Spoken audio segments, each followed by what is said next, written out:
l'astrologie comme un langage, l'astrologie traditionnelle, j'entends.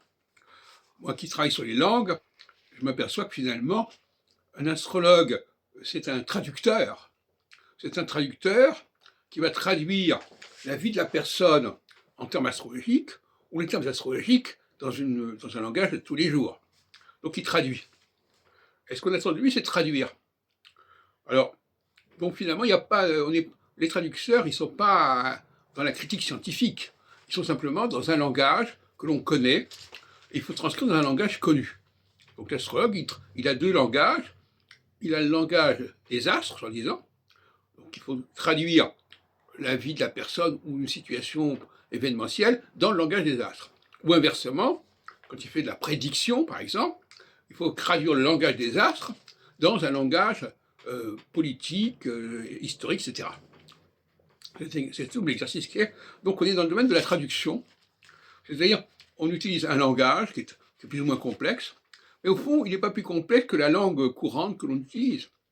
Donc finalement, on a tort de ne pas comprendre que quand les gens parlent de l'astrologie, ils disent le langage, il faudrait dire le langage astrologique.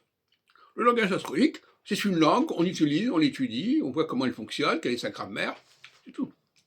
Ce n'est pas une science, c'est un langage qu'on apprend, on apprend à le parler, avec cette différence, c'est que les astrologues ne parlent pas ce langage entre eux, pour communiquer entre eux dans la vie courante, mais ils l'utilisent dans le domaine professionnel pour traduire une situation d'un langage A à un langage B, du langage astrologique au langage courant au langage astrologique.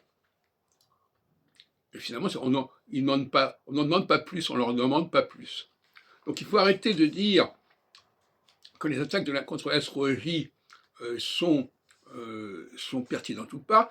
L'astrologie, ici, c'est un langage qui se décrit, qui a sa grammaire, voilà, c'est un langage.